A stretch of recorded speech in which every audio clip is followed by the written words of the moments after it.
Historia 1. La mansión de las voces perdidas. Me llamo Padre Andrés y llevo más de 20 años realizando exorcismos en distintas partes de España. He visto cosas que harían que la mayoría de las personas perdieran la fe o la cordura. Sin embargo, nada me preparó para lo que viví en aquella mansión en las afueras de Madrid. Recibí la llamada de una familia desesperada. El señor Eduardo, el dueño de la casa, me explicó que, desde que se mudaron, comenzaron a escuchar voces extrañas, como susurros que surgían de las paredes, del suelo, del techo. Al principio, pensaron que se trataba de tuberías antiguas o de ruidos normales de una casa grande y vieja. Pero con el tiempo, las voces se hicieron más claras. No eran solo murmullos. Decían nombres, repetían frases, algunas en idiomas que nadie entendía. Lo más aterrador era que las voces parecían responder a los habitantes de la casa. Si alguien hablaba en voz alta, los susurros contestaban desde la oscuridad. Si alguien preguntaba, ¿quién está ahí?, una voz inhumana devolvía la pregunta con un tono burlón. El hijo menor, Nicolás, de tan solo 7 años, fue quien más sufrió. Empezó a despertarse en la madrugada gritando, diciendo que una multitud de personas hablaban al mismo tiempo dentro de su habitación. Cuando llegué a la mansión, supe de inmediato que algo no estaba bien. La casa era enorme, con paredes de piedra vieja y ventanas grandes que daban a un bosque de árboles retorcidos. En cuanto crucé la puerta principal, sentí un peso en el ambiente, una sensación de estar siendo observado desde todos los rincones. La familia me llevó a la sala y me ofreció café, pero el silencio en la casa era insoportable. Se notaba que estaban aterrados. Mientras hablábamos, se escuchó claramente el sonido de alguien susurrando en el pasillo. Me levanté de inmediato y caminé hacia el origen del sonido. No había nadie allí, pero las voces seguían, moviéndose de un lado a otro. Decidí recorrer la casa con agua bendita y rezando oraciones de protección. A medida que avanzaba por los pasillos, las voces se intensificaban. En una de las habitaciones encontré algo inquietante. La pared estaba cubierta de arañazos, como si alguien hubiera intentado salir desesperadamente de allí. Esa noche, pedí quedarme en la casa para entender mejor el fenómeno. A la medianoche, mientras estaba en el salón revisando mi Biblia, las voces comenzaron a resonar con más fuerza. No eran susurros dispersos, era un murmullo colectivo, como si decenas de personas hablaran al mismo tiempo, superponiéndose unas a otras. Algunas voces suplicaban ayuda, otras reían con un tono macabro. De repente, las luces parpadearon y un golpe fuerte se escuchó en el techo. Corrí escaleras arriba y vi la puerta del cuarto de Nicolás, abierta de par en par. Cuando entré, lo encontré encogido en la esquina de su cama, con los ojos desorbitados. «Ellos están aquí. Están dentro de las paredes», susurró el niño con voz temblorosa. Puse mi mano sobre su frente y comencé a rezar, pero algo me hizo detenerme. Desde detrás de la pared, justo junto a su cama, escuché una respiración pesada. No era humana.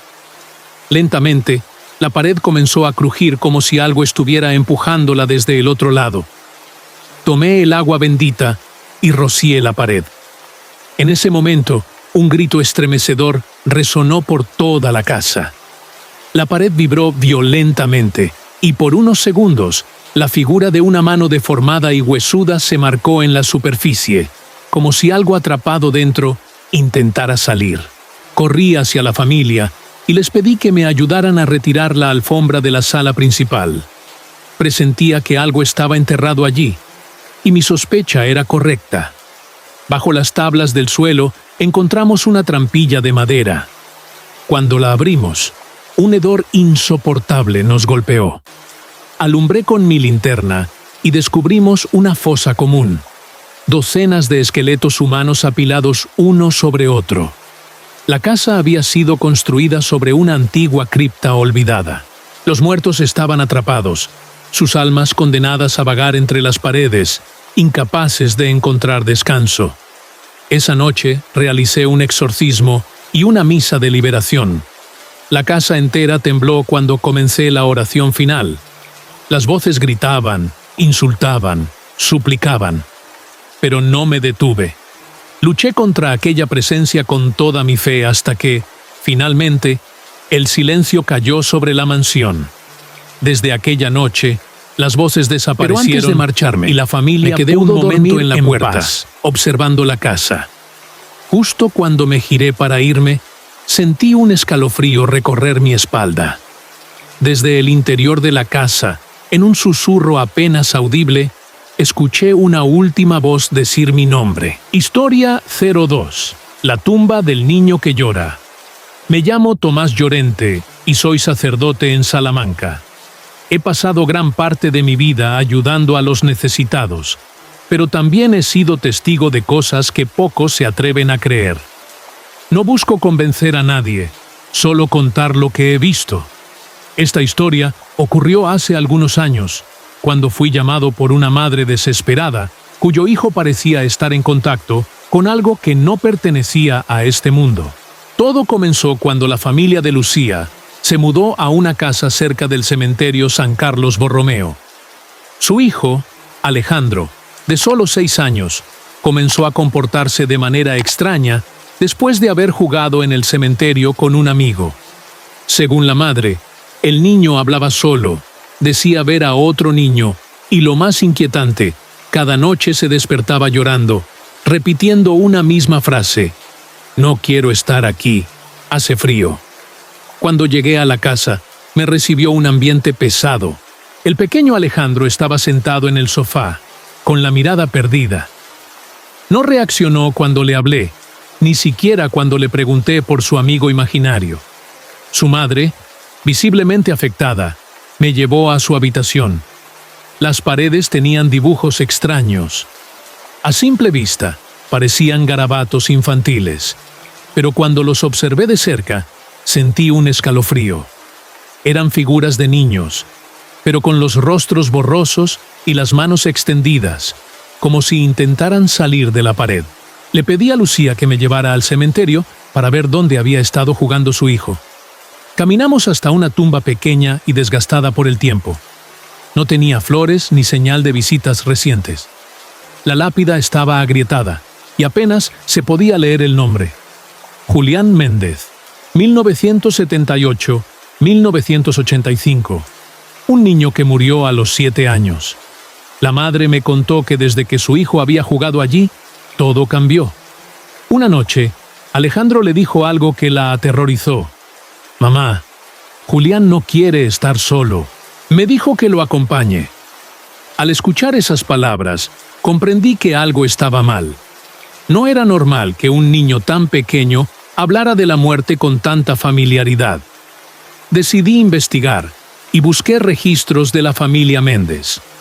Descubrí que Julián había muerto trágicamente ahogado en un pozo cerca del cementerio.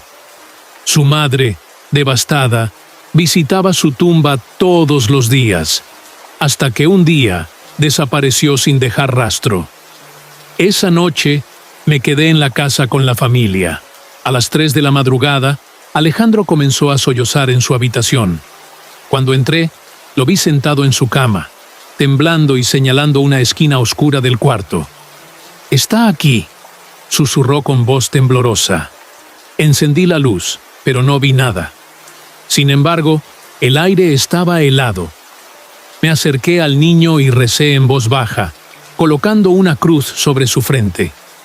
De repente, la puerta del armario se abrió sola con un chirrido largo y lento. Dentro, sobre la madera polvorienta, había una pequeña huella, como la de un niño descalzo. Decidí que debíamos volver al cementerio. Acompañado por Lucía y Raúl, su esposo, llegamos a la tumba de Julián con una linterna y agua bendita. Mientras rezaba, algo extraño sucedió. La tierra sobre la tumba parecía moverse, como si algo debajo intentara salir. Raúl quiso correr, pero lo detuve. Sentí que no estábamos solos. Una brisa helada nos envolvió y, de pronto, se escuchó un sollozo infantil, un lamento profundo, cargado de tristeza. «No quiero estar aquí. Hace frío», susurró una voz entre las lápidas. Lucía cayó de rodillas, llorando. Yo continué orando, pidiendo a Dios que guiara el alma atormentada de Julián. El viento se intensificó y las luces del cementerio parpadearon. Durante unos segundos, creí ver una pequeña sombra de pie junto a la tumba. Luego, todo quedó en calma. Desde aquella noche, Alejandro dejó de llorar en las madrugadas. Nunca más volvió a hablar de Julián, ni a dibujar figuras extrañas. Pero Lucía me confesó algo tiempo después. Algunas noches, cuando el viento sopla fuerte, desde su ventana aún se escucha un leve sollozo viniendo del cementerio. Historia 03. La Dama del Velo Negro. Me llamo Samuel Ortega. Soy sacerdote en Toledo y, durante años, he sido testigo de cosas que desafían toda lógica. He escuchado confesiones que hielan la sangre y presenciado eventos que muchos considerarían imposibles. Pero hay una historia en particular que aún me persigue.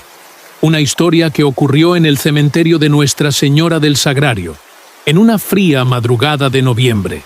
Todo comenzó cuando recibí la llamada de un antiguo amigo, el sepulturero del cementerio, Luis Méndez. Su voz sonaba nerviosa, casi temblorosa.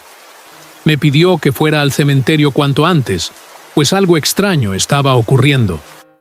Cuando llegué, encontré a Luis pálido, con los ojos hundidos y una expresión que nunca había visto en él. «Padre, ella ha vuelto», susurró, señalando hacia las tumbas antiguas. Le pedí que me explicara, y lo que me contó me dejó helado. Durante varias noches seguidas, había visto a una mujer vestida de negro, con un velo cubriéndole el rostro, caminando entre las lápidas. Al principio pensó que era alguna viuda llorando a su esposo, pero pronto se dio cuenta de que nunca entraba por la puerta principal. Simplemente aparecía de la nada y desaparecía en la oscuridad. Esa noche, decidí quedarme con él para comprobarlo con mis propios ojos. Nos escondimos entre los mausoleos, con las luces apagadas, esperando. El frío era intenso y el viento soplaba con un sonido lastimero entre las lápidas. Pasaron las horas, y justo cuando el reloj marcó las 3 de la madrugada, la vimos. Una silueta negra emergió de entre las tumbas más antiguas. Se movía con una lentitud inquietante, casi flotando. Su vestido largo rozaba el suelo, y su velo ocultaba completamente su rostro. Luis murmuró una oración y retrocedió un paso, pero yo me quedé inmóvil, observando. La figura se detuvo frente a una tumba en particular. No pude ver el nombre grabado en la lápida, pero algo en la forma en que la mujer inclinó la cabeza me hizo sentir que estaba de luto. Sin embargo, el aire se volvió pesado y un olor a flores marchitas nos envolvió. Tomé mi crucifijo y avancé lentamente, rezando en voz baja. «Señora, ¿necesita ayuda?», pregunté con cautela. No hubo respuesta, solo el sonido del viento, pero entonces la figura giró su cabeza hacia mí. No pude ver su rostro detrás del velo, pero sentí su mirada clavarse en mí. De repente, el aire se volvió gélido y una presión insoportable me oprimió el pecho. Luis jadeó y cayó de rodillas, como si algo invisible lo estuviera ahogando. Yo levanté la cruz y recé con más fuerza. La figura dio un paso adelante y por primera vez en mi vida sentí verdadero miedo. El velo comenzó a levantarse lentamente, como si una brisa invisible lo moviera. Por un instante, vislumbré algo debajo, pero no era un rostro humano. Eran cuencas vacías y piel cenicienta, como si la muerte misma nos estuviera mirando. De golpe, un grito desgarrador resonó en todo el cementerio. La figura se desvaneció en el aire como humo negro, dejando tras de sí un hedor insoportable a carne quemada. Luis y yo huimos del lugar, sin atrevernos a mirar atrás. A la mañana siguiente, regresamos y revisamos la tumba donde la mujer se había detenido. La lápida estaba agrietada y cubierta de musgo, pero logramos leer el nombre: Isabel de Montejo, 1823-1850. Al investigar, descubrimos su historia. Isabel había sido enterrada viva por error después de caer en un estado catatónico. Cuando su familia exhumó su cuerpo años después, encontraron su ataúd arañado por dentro y su esqueleto en una posición que sugería una lucha desesperada por salir. Desde entonces, su espíritu errante aparecía en el cementerio, vagando en busca de justicia o venganza. Desde aquella noche, nunca volví a ver a la dama del velo negro. Pero Luis dejó su trabajo poco después, incapaz de soportar el miedo que le causaba aquel lugar. A veces, cuando paso cerca del cementerio, creo escuchar el eco de un lamento en el viento. Y me pregunto si su alma sigue allí, esperando que alguien le ofrezca el descanso que nunca tuvo. Historia 04. Los lamentos del cementerio de San Isidro. Me llamo Ricardo Fernández. Soy sacerdote en Madrid y llevo más de 20 años enfrentándome a los misterios de la fe y del más allá. He realizado exorcismos, bendiciones de casas y acompañado a familias que han sido testigos de fenómenos inexplicables. Pero hay un caso en particular que todavía me atormenta. Un caso que ocurrió en el cementerio de San Isidro, un lugar donde la muerte parece no haber encontrado la paz. Todo comenzó cuando recibí una llamada desesperada de un guardia del cementerio llamado Andrés. Su voz temblaba mientras me contaba que, cada noche, después de las 3 de la madrugada, se escuchaban lamentos que parecían venir de las tumbas más antiguas. No eran simples ruidos del viento o animales rondando entre las lápidas. Eran voces, voces de hombres, mujeres y niños sollozando, pidiendo ayuda, susurrando oraciones que nadie entendía completamente. Decidí acudir esa misma noche. Cuando llegué, el aire estaba denso, con un aroma extraño a tierra mojada y flores marchitas. Andrés me recibió con una linterna en la mano y el rostro desencajado. Me llevó hasta el sector donde los lamentos se escuchaban con mayor claridad. Era una zona del cementerio olvidada por el tiempo, con lápidas rotas y cruces oxidadas. Nos quedamos en silencio, esperando. Y entonces lo escuché. Un murmullo bajo, como si varias voces hablaran al mismo tiempo. No venían de un solo punto, sino de todo alrededor. ¿Lo oye, padre?, susurró Andrés, con los ojos bien abiertos. Asentí, apretando con fuerza el crucifijo que llevaba en la mano. Recé en voz baja, pero a medida que pronunciaba las palabras sagradas, los lamentos se intensificaban. No era un sonido común, era un llanto de desesperación, de almas que parecían atrapadas entre este mundo y el siguiente. De repente, algo nos hizo estremecer. Una de las lápidas comenzó a crujir. La tierra frente a ella parecía moverse, como si algo estuviera intentando salir desde abajo. Retrocedimos unos pasos, con la respiración entrecortada. No había viento, pero las hojas de los árboles temblaban. Decidí acercarme a la tumba en cuestión. La inscripción apenas era legible, pero logré descifrar un nombre: Tomás del Castillo, fallecido en 1912. Andrés me dijo que esa parte del cementerio albergaba tumbas de personas que no habían recibido entierros convencionales: suicidas, criminales, indigentes olvidados. Entonces, un sonido seco nos paralizó. Algo golpeó desde dentro de la tumba. Andrés dejó caer la linterna y dio un paso atrás. Yo sentí un escalofrío recorrerme la espalda. De repente, una sombra oscura emergió detrás de una de las lápidas cercanas. No tenía una forma clara, pero sus movimientos eran erráticos, como si se arrastrara hacia nosotros. Saqué el agua bendita y la rocié en el suelo mientras recitaba una oración de liberación. La sombra se detuvo por un instante, y los lamentos se convirtieron en un grito espantoso que resonó por todo el cementerio. Luego, el silencio. La noche quedó en calma, pero la sensación de ser observados no desapareció. Andrés me miró con los ojos llenos de miedo. ¿Qué era eso, padre? No supe qué responder. A veces, hay cosas que ni siquiera la fe puede explicar. Pero lo que sí sabía era que aquel cementerio guardaba un dolor antiguo, un sufrimiento que no había sido aliviado con el paso del tiempo. Desde aquella noche, los lamentos en el cementerio de San Isidro se han escuchado con menor frecuencia. Pero algunos dicen que, si caminas solo entre sus tumbas después de medianoche, aún puedes escuchar susurros entre el viento. Y si prestas atención, podrías distinguir tu propio nombre entre ellos. Historia 05. El espíritu de la monja condenada. Me llamo Eduardo Menéndez y soy sacerdote en Sevilla.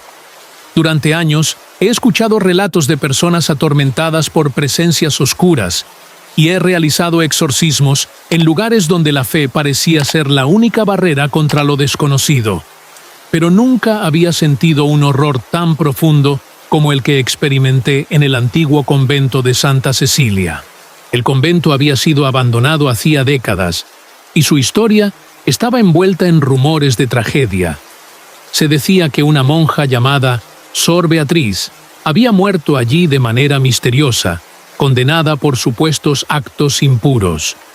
Algunos afirmaban que su espíritu aún vagaba por los pasillos del edificio en ruinas, buscando redención o arrastrando a los vivos hacia su condena. Recibí la llamada de un hombre llamado Francisco, un restaurador encargado de evaluar la estructura del convento. Me dijo que, mientras trabajaba en el lugar, había escuchado rezos en latín provenientes de una de las celdas. Cuando fue a investigar, encontró marcas de uñas en las paredes y una sombra que desapareció ante sus ojos. Decidí acudir al convento junto con un asistente, el diácono Javier. Cuando llegamos, la imponente fachada del edificio se alzaba contra un cielo nublado. El viento silbaba entre las ventanas rotas y el aire tenía un olor rancio, como si el tiempo se hubiera detenido dentro de esos muros. Caminamos por los pasillos cubiertos de polvo, iluminando con nuestras linternas los antiguos retratos de monjas cuyos rostros parecían seguirnos con la mirada. Francisco nos llevó hasta la celda donde había escuchado los rezos. La puerta de madera estaba entreabierta, y al empujarla, una ráfaga de aire helado nos envolvió. Dentro, las paredes estaban cubiertas de inscripciones en latín, frases religiosas escritas con una caligrafía desesperada. En el suelo, un rosario oxidado descansaba junto a un pequeño diario. Lo abrí y leí algunas líneas. La oscuridad me reclama. Me han encerrado, pero él sigue aquí. No me dejan hablar. No me dejan escapar. Dios, perdóname. Un escalofrío recorrió mi espalda. Antes de que pudiera seguir leyendo, un ruido fuerte nos sobresaltó. Algo cayó en el pasillo. Salimos rápidamente y vimos una de las estatuas religiosas tirada en el suelo, con el rostro destrozado. Fue entonces cuando lo escuchamos. Un susurro suave, como si alguien rezara en voz baja. Javier sacó su crucifijo y yo comencé a recitar una oración. El susurro se convirtió en un lamento, un sonido desgarrador que resonó en las paredes. De repente, la puerta de la celda se cerró de golpe. El aire se volvió más pesado y las luces de nuestras linternas parpadearon. En la penumbra, una figura emergió en el pasillo. Era una silueta vestida con un hábito negro, con el rostro oculto por la capucha. ¿Sor Beatriz?, pregunté con cautela. La figura no respondió. Se quedó inmóvil por un momento y luego comenzó a avanzar lentamente hacia nosotros. Cada paso hacía que el suelo crujiera como si el edificio entero respirara con ella. Recé con más fuerza, pero la figura se detuvo y en un instante su velo cayó. Lo que vimos nos dejó paralizados.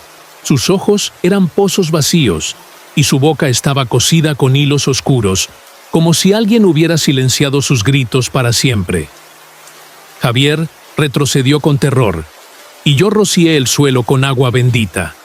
Un grito agudo llenó el aire y la figura se disolvió en una sombra que se desvaneció en la oscuridad del convento. No nos quedamos para averiguar más. Salimos del lugar y cerramos las puertas del convento con una cruz bendecida.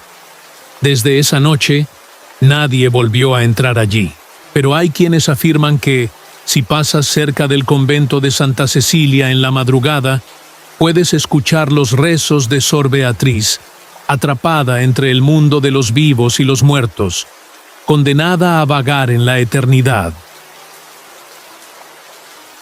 Historia 06. La maldición del Panteón de los Marqueses. Me llamo Álvaro Ríos y soy sacerdote en Salamanca. Durante mi ministerio he sido testigo de hechos que desafían la razón, sucesos que ni la fe más férrea puede explicar con facilidad.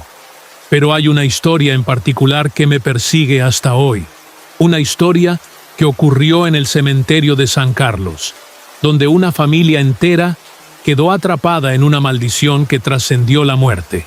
Todo comenzó cuando un joven llamado Miguel me buscó desesperado. Su familia había sido la cuidadora del Panteón de los Marqueses de Velarde por generaciones. Su abuelo y su padre habían trabajado allí, asegurándose de que las tumbas se mantuvieran en orden y los mausoleos en buen estado. Pero desde hace meses, Miguel y su madre comenzaron a sufrir una serie de eventos extraños.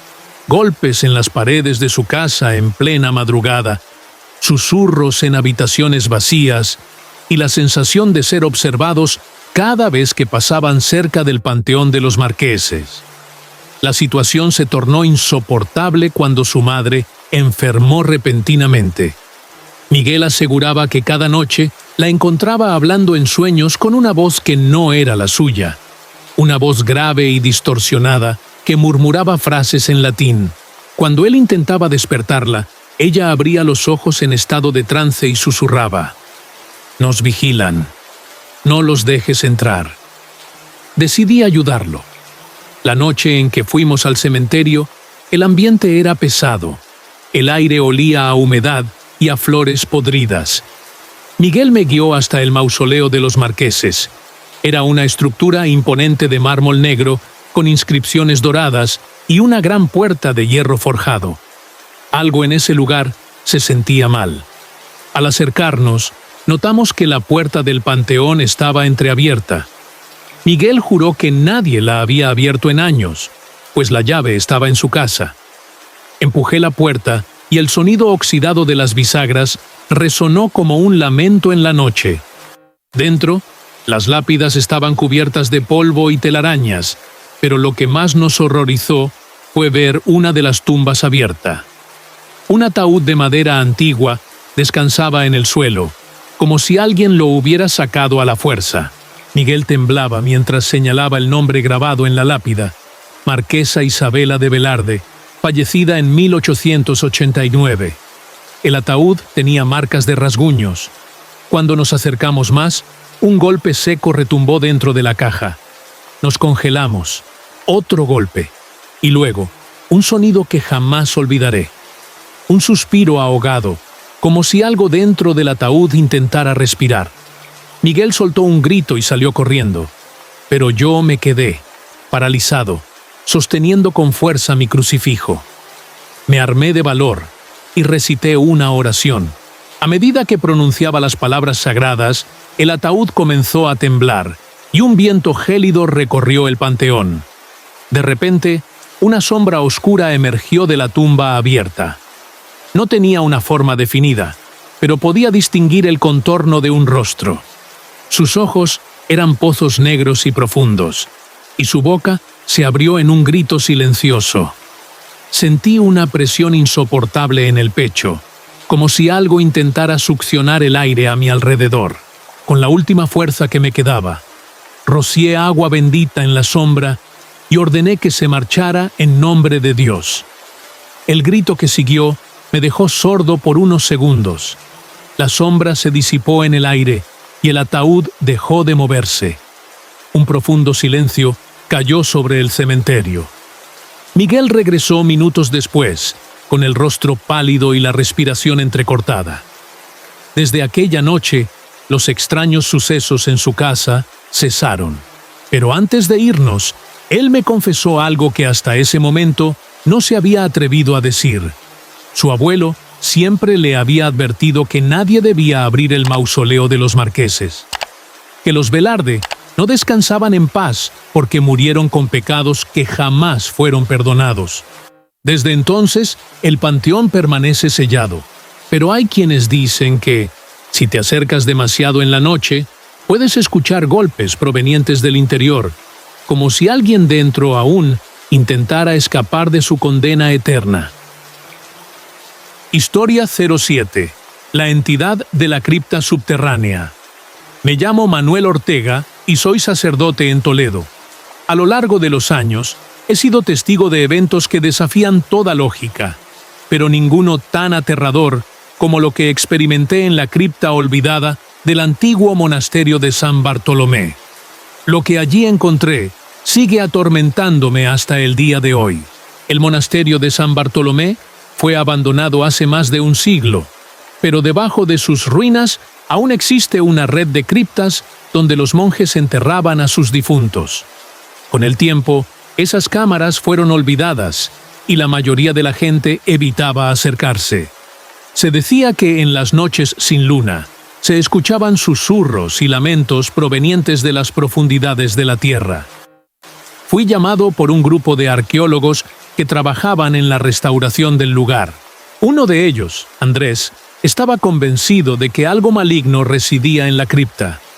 Decía que desde que comenzaron las excavaciones, los trabajadores sufrían alucinaciones, pesadillas intensas y ataques de pánico sin razón aparente. Algunos afirmaban haber visto figuras sombrías moviéndose entre las tumbas. Cuando llegué al monasterio, el aire era pesado, cargado con un olor a piedra húmeda y algo más. Un aroma rancio que me recordó a la carne podrida.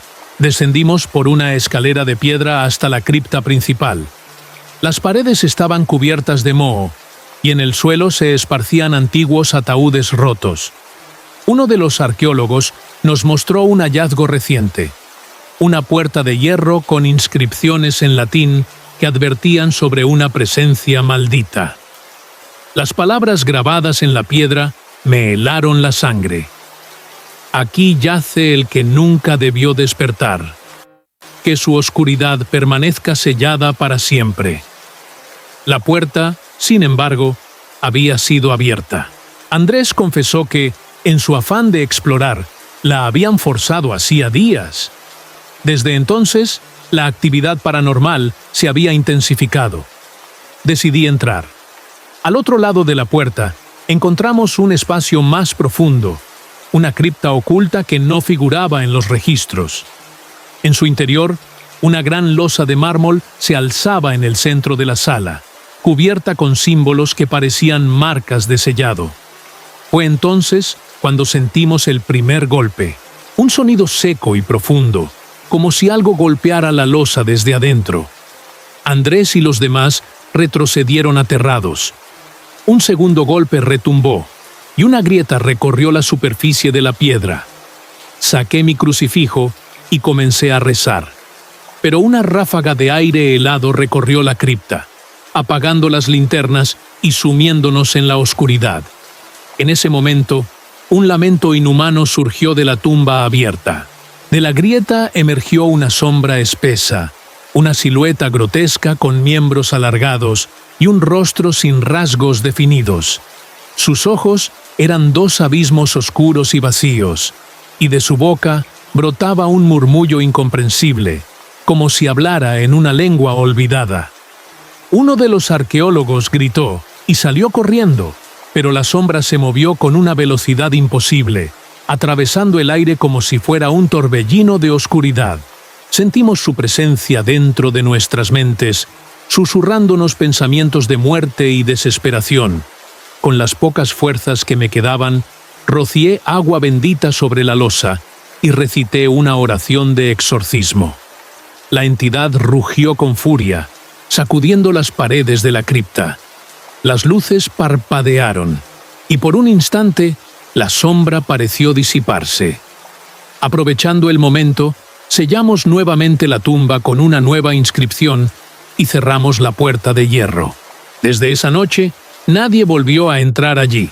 Pero incluso ahora, hay noches en las que, si te acercas demasiado a las ruinas del monasterio, puedes escuchar el eco de un susurro, el lamento de algo que nunca debió ser liberado. Historia 8. Los susurros en la biblioteca. Me llamo Padre Gabriel y llevo más de 20 años realizando exorcismos y enfrentando entidades que desafían toda lógica. Pero hay un caso que sigue persiguiéndome, una experiencia que ocurrió en Bilbao y que dejó cicatrices en mi alma. Fui llamado por el director de una antigua biblioteca, ubicada en un edificio del siglo XVIII. Los empleados afirmaban que, al caer la noche, se escuchaban susurros entre los estantes, voces que parecían surgir de los propios libros. Algunos aseguraban haber visto sombras moverse entre las estanterías, incluso cuando la biblioteca estaba cerrada. El director, un hombre escéptico, me confesó que una de sus bibliotecarias, Ana, había sufrido un colapso nervioso. La encontraron en el suelo de la sección de manuscritos antiguos, temblando y murmurando palabras incomprensibles. Desde entonces, no había vuelto a hablar. Decidí quedarme esa noche para investigar. A medida que avanzaban las horas, la biblioteca quedó en completo silencio, apenas roto por el sonido del viento golpeando los ventanales. Caminé entre los pasillos oscuros, con mi rosario en la mano, sintiendo una presencia oculta en la penumbra. A la medianoche, escuché el primer susurro. Era un murmullo bajo, una voz débil, casi como un lamento. Seguí el sonido hasta la sección de libros prohibidos, donde se guardaban tomos antiguos, muchos de ellos escritos en latín y griego. Sentí un escalofrío recorrer mi espalda cuando vi que una de las estanterías estaba moviéndose lentamente, como si alguien invisible la estuviera empujando. Me acerqué y de repente el murmullo se convirtió en un susurro claro, pronunciando mi nombre. Gabriel. Mi sangre se heló, elevé mi crucifijo y comencé a rezar. Pero la temperatura descendió de golpe y el aire se volvió denso, irrespirable. Los libros comenzaron a caerse de los estantes por sí solos. Uno de ellos, un manuscrito de encuadernación de cuero, se abrió de golpe a mis pies. En sus páginas amarillentas vi símbolos extraños, marcas que no reconocí de inmediato. Entonces lo sentí. Algo estaba detrás de mí. Me giré lentamente y allí estaba, una figura alta, de sombras retorcidas, con ojos profundos y vacíos. Su boca se movía sin emitir sonido, pero su voz resonaba dentro de mi cabeza. «No debiste venir». Sentí una presión insoportable en el pecho, como si una mano invisible intentara arrancarme el alma. Reuní toda mi fuerza y rocié el aire con agua bendita, exigiendo que la entidad se revelara. El ser se retorció en agonía y los susurros se convirtieron en gritos estridentes. La biblioteca entera tembló. Los cristales de los ventanales se agrietaron y el suelo vibró como si algo quisiera emerger desde las profundidades. «Dime tu nombre», ordené con voz firme. Pero la entidad solo rió, una carcajada hueca y desquiciada. Entonces vi algo que me dejó sin aliento. En una de las paredes, las sombras formaron la silueta de una mujer. Era Ana, la bibliotecaria. Estaba atrapada entre aquellas sombras, con los ojos llenos de terror. «¡Ayúdame!», gritó, pero su voz se perdió entre los susurros. Con todas mis fuerzas, recité el rito de exorcismo. La entidad gritó de dolor, retorciéndose mientras las sombras se disipaban. Ana cayó al suelo de la biblioteca, inconsciente pero viva. La entidad desapareció, dejando solo un eco lejano de susurros que se apagaron en la oscuridad. Desde aquella noche, la biblioteca volvió a la normalidad. Ana, aunque sobrevivió, jamás volvió a hablar del incidente. Pero yo sé que esa presencia sigue ahí, oculta entre los libros, esperando la próxima alma curiosa que se atreva a leer lo que nunca debió ser escrito. Historia 09. Los huesos que nunca fueron enterrados. Me llamo Gabriel Herrera y soy sacerdote en un pequeño pueblo de Castilla-La Mancha. Durante años he presenciado sucesos que desafían toda lógica, pero hay uno que nunca podré olvidar. El caso de los huesos que nunca encontraron descanso. Todo comenzó cuando una familia local, los Ramírez, compró una antigua casa a las afueras del pueblo, cerca del viejo cementerio abandonado. La casa había estado deshabitada durante décadas y tenía una historia envuelta en rumores y tragedias. Se decía que su último dueño desapareció sin dejar rastro y que, desde entonces, nadie se atrevía a habitarla. Al principio, todo parecía normal, pero poco después de mudarse, la familia empezó a notar cosas extrañas. Pequeños ruidos en la noche, sombras que se movían por los pasillos y una sensación constante de ser observados. Pero lo peor llegó cuando comenzaron a encontrar huesos. Al principio, creyeron que eran restos de algún animal enterrado en el patio, pero pronto descubrieron algo aterrador.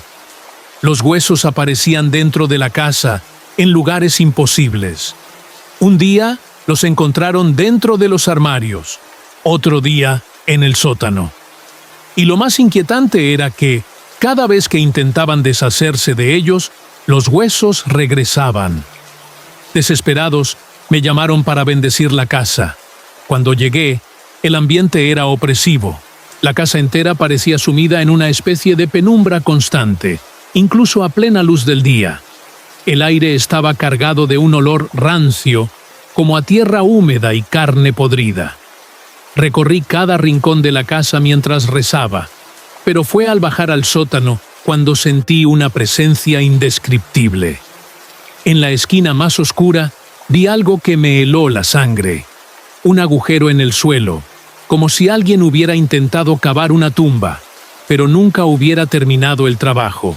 Sentí un escalofrío cuando vi que, dentro del agujero, había más huesos, esparcidos como si hubieran sido desenterrados a la fuerza. En ese momento, un viento helado recorrió la casa y todas las luces parpadearon. La familia corrió a mi lado, aterrorizada. ¡Se mueven!, gritó la señora Ramírez, señalando los huesos. En efecto, los huesos temblaban levemente, como si algo invisible intentara reunirlos. Fue entonces cuando lo escuché. Un susurro que no provenía de ninguna parte en específico, pero que llenó toda la casa. No me enterraron, no me dejaron descansar. El sonido era gutural, profundo, como si viniera desde el mismo suelo. En ese instante, la señora Ramírez cayó al suelo, presa de un ataque de pánico. Su esposo intentó levantarla, pero ella tenía la mirada perdida y repetía una y otra vez: «No quieren que los olvide, no quieren que los olvide». Comprendí entonces que estábamos lidiando con un alma en pena, alguien que nunca había recibido una sepultura adecuada y cuya ira lo mantenía atrapado en ese lugar. Con mi crucifijo en alto, recité una oración de liberación y comencé a esparcir agua bendita en el sótano. Los huesos dejaron de moverse, pero la presencia no desapareció. Sentí una presión insoportable en el pecho, como si algo intentara resistirse. Tomé una pala y con la ayuda del señor Ramírez terminamos de cavar la fosa. Reunimos los huesos con el mayor respeto posible y los colocamos dentro. Mientras recitaba las últimas oraciones, la casa tembló levemente y un suspiro profundo recorrió el aire, como si algo finalmente se hubiera liberado. Desde ese día, la familia Ramírez nunca volvió a encontrar restos en la casa, pero hay noches en las que, si prestas atención, puedes escuchar un eco lejano en el viento, como un susurro de alivio, o quizá una advertencia de que no todos los muertos han encontrado la paz. Historia 10. La posesión en el cementerio de la Almudena. Me llamo Juan Martínez y soy sacerdote exorcista en Madrid. He dedicado mi vida a luchar contra las fuerzas del mal, pero nunca imaginé que tendría que enfrentar algo tan terrible como lo que ocurrió en el cementerio de la Almudena. Esta historia me persigue desde aquel fatídico día, cuando una familia solicitó mi ayuda para liberar a su hija de una posesión demoníaca. Todo comenzó cuando Marta, una joven de apenas 17 años, empezó a comportarse de forma extraña. Al principio, sus padres pensaron que era solo una fase de adolescencia, pero las cosas empeoraron rápidamente. Marta comenzó a hablar en lenguas que nadie entendía. Su voz se volvía más grave y gutural, y sus ojos se volvían completamente negros. Lo más aterrador era que, cuando su madre trató de consolarla, su hija le susurró al oído una serie de nombres, familiares que habían muerto años atrás. Al principio, los padres de Marta no le dieron demasiada importancia, pero cuando comenzaron a suceder cosas extrañas en la casa, puertas que se cerraban solas, ruidos inexplicables y luces que parpadeaban sin razón, decidieron buscar ayuda. En ese momento, llegaron a mí. Me presenté en la casa de los padres de Marta para investigar el caso. La joven estaba en su habitación, acostada en la cama, pero no parecía descansar. Tenía la mirada fija en el techo, inmóvil, como si estuviera esperando algo. Cuando entré en la habitación, la atmósfera cambió. El aire se volvió denso, pesado, como si algo oscuro estuviera acechando en las sombras. Me acerqué a Marta, y al mirarla a los ojos, sentí una presencia malévola que me heló la sangre. Intenté hablar con ella, pero su rostro cambió de inmediato. Su expresión pasó de ser tranquila a una mueca de dolor y odio. Fue entonces cuando escuché una voz que no era la de Marta, sino una voz grave y cavernosa que salió de su garganta. «No la salvarás. Ella es mía». La sensación de peligro era palpable. Conozco muy bien cuando un alma está poseída, pero esta vez era diferente. Algo mucho más antiguo y malvado se encontraba dentro de esa joven. Después de intentar calmarla sin éxito, decidí llevar a Marta al cementerio de la Almudena. Muchos me advirtieron sobre los oscuros secretos que ese lugar guardaba, sobre la energía negativa que emanaba de allí, pero no pude ignorar la urgencia de lo que estaba sucediendo. El cementerio de la Almudena es conocido no solo por la magnitud de sus tumbas, sino por las leyendas que lo rodean. Se dice que, en épocas pasadas, se realizaban rituales oscuros en sus criptas, y que las almas de los que murieron sin la bendición final del sacerdote permanecían atrapadas en ese lugar. Lo que no sabíamos era que el mal que Marta había acogido estaba profundamente ligado a este sitio. Al llegar al cementerio, un viento helado comenzó a soplar con fuerza, y las nubes oscuras se agruparon sobre nosotros. Los faroles de la entrada parpadeaban, y la sensación de desolación se intensificó con cada paso que dábamos. Marta, quien había estado casi inmóvil durante todo el trayecto, comenzó a agitarse. Sus manos se retorcían como si no pudieran quedarse quietas, y sus labios murmuraban palabras incomprensibles. Fue cuando la llevamos al interior de la antigua cripta donde la situación se volvió aún más aterradora. Al entrar en el lugar, sentí una presencia densa, opresiva, que parecía envolvernos por completo. Las paredes de la cripta estaban cubiertas de moho, y los antiguos candelabros apenas iluminaban el espacio. Marta cayó al suelo, como si estuviera luchando contra algo invisible que la mantenía aprisionada. Sus ojos se volvieron completamente negros, y la voz demoníaca volvió a surgir. Esta vez, la entidad que la poseía habló de manera más clara, como si estuviera disfrutando del sufrimiento de la joven. «Has venido a tu muerte, sacerdote. No podrás salvarla». El aire se volvió aún más pesado, y un frío glacial nos envolvió. Los ecos de voces lejanas comenzaron a resonar en la cripta, como si los muertos estuvieran susurrando desde la oscuridad.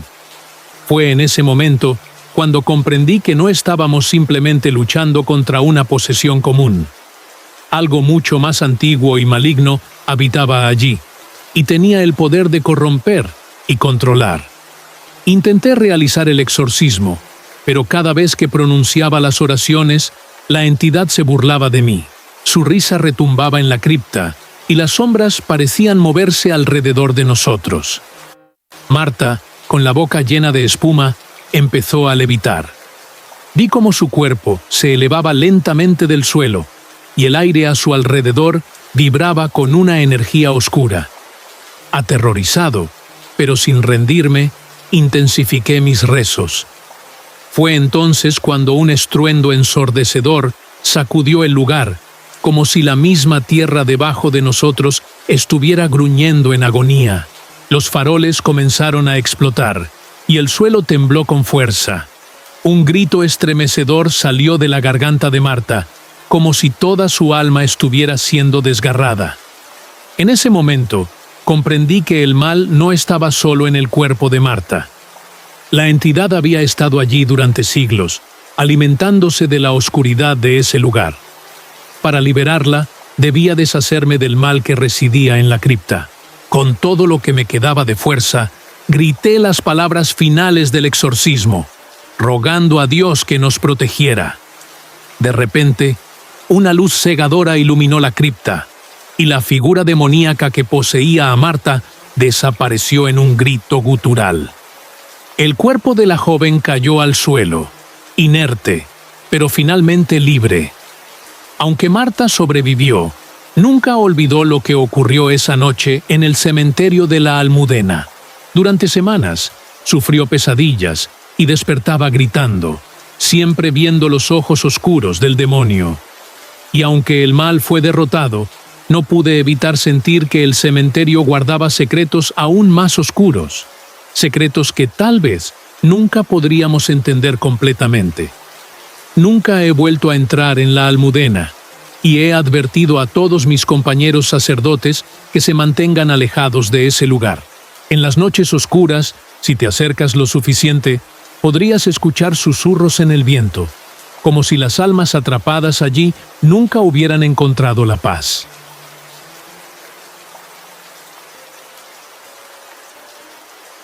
Historia 11. La puerta que no debe ser abierta. Me llamo Padre Manuel, y nunca olvidaré el caso que me llevó a Salamanca, una ciudad cargada de historia y misterio. Un día recibí la llamada de un joven llamado Javier, quien me pidió ayuda urgente para una situación extraña que se había desatado en su hogar.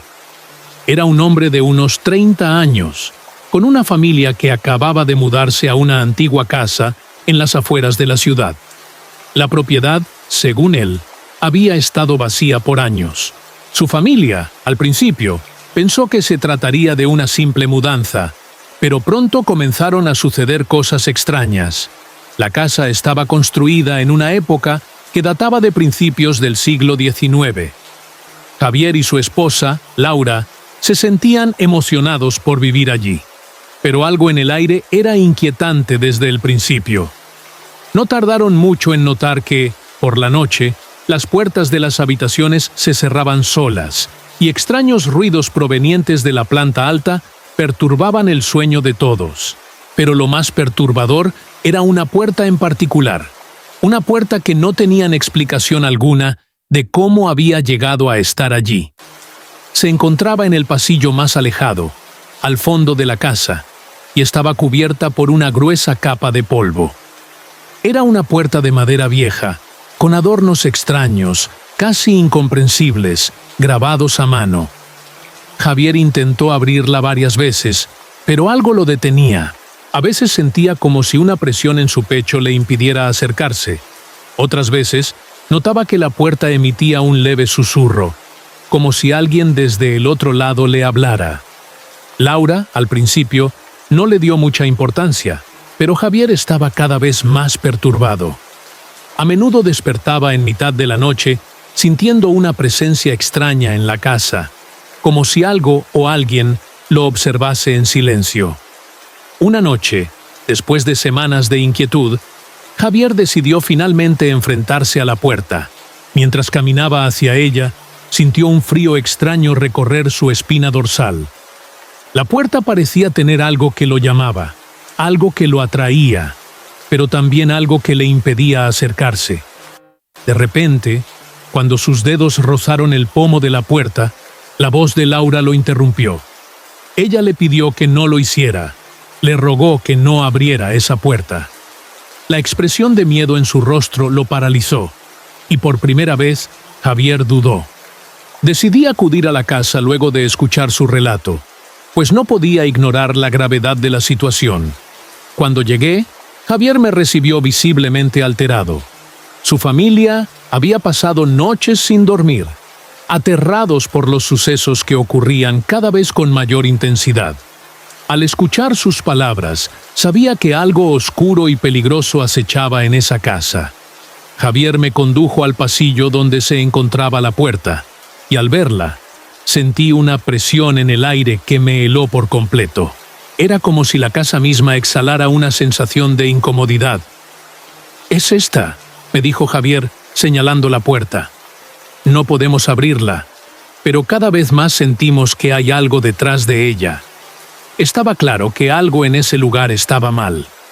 Al observar la puerta, noté que las inscripciones grabadas en ella no eran simples decoraciones. Parecían símbolos antiguos, casi rituales, que no pertenecían a este mundo.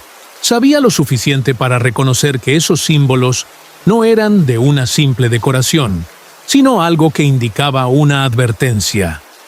Algo que debía permanecer cerrado. Javier, en su ansiedad, me contó que escuchaba susurros provenientes del interior cada vez que se acercaba a la puerta, pero que no podía entender lo que decían. Algo le decía que nunca debía abrirla, y sin embargo, la tentación crecía con cada día que pasaba. Esa noche decidí investigar. Con un grupo de algunos de mis compañeros de la iglesia, preparamos una oración de protección y comenzamos un recorrido por la casa. A medida que nos acercábamos a la puerta, la presión en el aire aumentaba y las luces de la casa comenzaron a parpadear. Fue en ese momento cuando una sensación de terror absoluto se apoderó de todos nosotros. Los murmullos provenientes de la puerta eran más claros. Eran voces, voces que suplicaban, voces que rogaban salir. Nadie decía nada. No sabíamos si esos sonidos provenían de la casa misma o si algo había sido liberado desde aquel lugar sellado. A pesar de la advertencia, la curiosidad de Javier lo llevó a acercarse una vez más a la puerta, y al tocarla, algo extraño sucedió. La puerta se abrió por sí sola, sin hacer el más mínimo ruido. Lo que vimos en ese momento fue algo que nunca olvidaré. El pasillo detrás de la puerta estaba completamente oscuro, pero lo más aterrador era el olor que emana de allí. Una mezcla de descomposición y humedad, como si algo estuviera pudriéndose en su interior. Javier, sin pensarlo, dio un paso dentro del umbral. No alcanzó a dar más de 2 pasos antes de que algo lo empujara hacia atrás con una fuerza abrumadora. Caímos todos al suelo mientras la puerta se cerraba violentamente detrás de él. La casa, por un momento, quedó en completo silencio. Fue en ese instante cuando comprendí que lo que habíamos desatado no era algo de este mundo. Algo había estado encerrado allí, esperando. Decidí realizar un exorcismo en la casa. Durante el proceso, las voces detrás de la puerta se hicieron más intensas, y sentí una presencia que no solo nos rodeaba, sino que nos observaba. Los símbolos en la puerta parecían brillar débilmente a la luz de las velas, y la atmósfera se volvió densa, opresiva. Sabía que lo que había estado sellado en ese cuarto no era simplemente un espíritu, sino algo mucho más antiguo y peligroso. Tras una hora de oración y rituales de protección, logré finalmente sellar la puerta de nuevo. Las voces cesaron, pero la sensación de estar siendo observado nunca se fue completamente. Javier y su familia decidieron mudarse de inmediato, y la casa quedó vacía, sellada, pero la historia de lo que había ocurrido allí nunca fue olvidada. Cuando paso cerca de esa casa, algo dentro de mí me dice que la puerta nunca debió haberse abierto, que los horrores que quedaron detrás de ella deben seguir allí, esperando a quien se atreva a desenterrar lo que no debe ser tocado. Historia 12. El demonio bajo la tierra. Mi nombre es Padre Gabriel Martín y soy sacerdote en la ciudad de Toledo, España. Durante años me he enfrentado a las fuerzas oscuras que acechan nuestra realidad, pero nunca imaginé que viviría una experiencia tan aterradora como la que ocurrió en un pequeño pueblo en las afueras de la ciudad. El acontecimiento que voy a relatarles no solo desafió mi fe, sino que puso a prueba todo lo que creía saber sobre el mal. Fue un día de invierno, cuando la niebla cubría los campos y las noches llegaban temprano. Un hombre llamado Ramón me contactó desesperado. Su familia, junto con los vecinos del pueblo de Valdehierro, había sido víctima de una serie de eventos extraños, ruidos subterráneos, figuras sombrías que emergían de la tierra, y lo más inquietante, la desaparición de varios animales. La gente del pueblo estaba aterrada. Nadie se atrevía a salir después del anochecer, y las viejas leyendas del lugar comenzaron a resurgir. Historias sobre una entidad maligna enterrada en las profundidades de la tierra, esperando ser liberada. Ramón, un hombre de fe, había intentado de todo. Había orado, rogado y buscado ayuda, pero nada parecía calmar la creciente oscuridad. Fue entonces cuando decidió contactar conmigo, con la esperanza de que yo pudiera realizar un exorcismo, o al menos ofrecer alguna respuesta a los terribles sucesos. Acepté su invitación, aunque no sabía a lo que realmente me enfrentaría. Cuando llegué a Valdehierro, la atmósfera era espesa, como si el aire estuviera cargado de algo invisible. El viento soplaba con fuerza, pero no conseguía disipar la niebla que cubría las calles. Al acercarnos a la casa de Ramón, pude notar que algo no estaba bien. El silencio era absoluto, y a pesar de la cercanía de las casas, no se oía ni un solo sonido. No había niños jugando, ni animales, ni siquiera el ruido de los carros. Era como si el pueblo estuviera muerto. Ramón me recibió con una expresión grave. Sus ojos reflejaban una mezcla de miedo y desesperación. Me condujo rápidamente a la casa, donde su esposa e hijos se encontraban. Estaban asustados, pero ninguno de ellos hablaba mucho. La tensión era palpable. La casa, aunque rústica, tenía una atmósfera extraña. El aire parecía más pesado de lo normal, y el olor a tierra húmeda impregnaba cada rincón. La primera noche que pasé en Valdehierro fue inquietante. Mientras los demás intentaban dormir, yo permanecí despierto, orando y buscando cualquier indicio de lo que podría estar causando la perturbación. Fue entonces cuando escuché los ruidos, golpes sordos, como si algo estuviera cavando bajo la casa. Los golpes eran fuertes y se sentían profundamente en el suelo, como si la tierra misma estuviera siendo removida por una fuerza desconocida. Al principio, pensé que era el sonido de algún animal, tal vez un topo o un roedor, pero el ruido era demasiado grande y persistente. Decidí investigar. Bajé al sótano, donde la sensación de frío era insoportable. Al principio, no vi nada, pero el suelo estaba húmedo, como si la tierra debajo de la casa estuviera constantemente empapada. Fue entonces cuando descubrí algo aterrador. Una pequeña grieta en el suelo, de donde salían los ruidos. Coloqué mis manos sobre la grieta, sintiendo una vibración extraña, como si algo estuviera vivo en lo profundo de la tierra. Fue entonces cuando escuché una voz susurrante, arrastrada, que parecía provenir de las profundidades. Me estremecí al escucharla. La voz no era humana, era rasposa, demoníaca, y hablaba en un idioma que no pude reconocer. «¡Sálvanos!», susurró la voz. «¡Ayúdanos a salir!». En ese momento, el miedo me recorrió de pies a cabeza. Comprendí que lo que estaba sucediendo no era un simple fenómeno natural o un mal presagio. Algo oscuro y antiguo estaba atrapado bajo la tierra, y lo que pedía no era ayuda, sino ser liberado. Fui a la sala principal, donde Ramón me esperaba, y le conté lo que había encontrado. Él no parecía sorprendido, como si ya supiera lo que ocurría. De hecho, me confesó que su familia había vivido allí por generaciones y que siempre se había hablado de una antigua maldición que pesaba sobre el pueblo. Según las leyendas, hace siglos, en la época medieval, una secta pagana había utilizado la zona como un lugar de rituales oscuros. Habían hecho pactos con seres del inframundo, y uno de esos pactos había involucrado a un demonio que quedó atrapado bajo la tierra. La secta había sido erradicada, pero el demonio nunca fue expulsado, y desde entonces sus susurros y su influencia había afectado a quienes vivían cerca del lugar. Ramón me rogó que realizara un exorcismo para liberar a la familia y al pueblo de esa pesadilla. Acepté, sabiendo que no sería tarea fácil. Esa noche, bajo el manto oscuro del cielo, nos dirigimos al mismo sótano donde había sentido la presencia. Con cada paso que daba, sentía cómo la atmósfera se volvía más densa. El aire se hacía irrespirable, y las sombras parecían moverse por sí solas.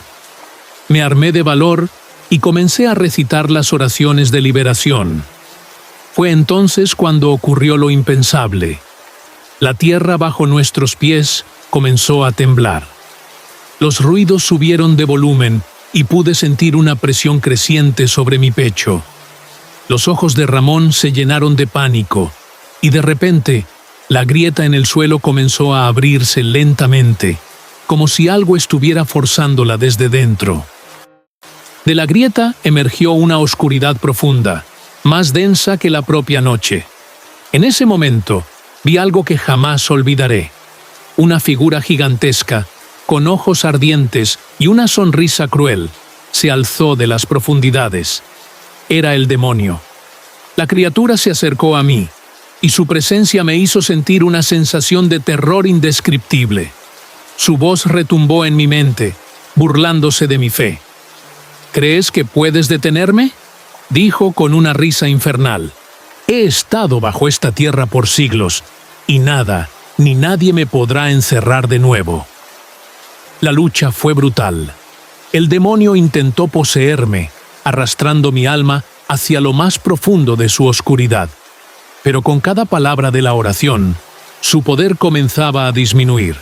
Finalmente, con un grito ensordecedor, la criatura fue desterrada, llevada de regreso a las profundidades de la tierra. El suelo se cerró, y la casa recobró su tranquilidad. La atmósfera, que antes era densa y oscura, ahora estaba limpia, como si el aire hubiera sido purificado. Ramón y su familia se recuperaron, y aunque las cicatrices de esa noche nunca desaparecerán, ahora podían vivir en paz. Al final, entendí que el mal nunca se va completamente, pero al menos, por ahora, Valdehierro estaba a salvo. Sin embargo, siempre recordaré esa sensación escalofriante de sentir al demonio bajo mis pies, esperando a que alguien lo liberara una vez más.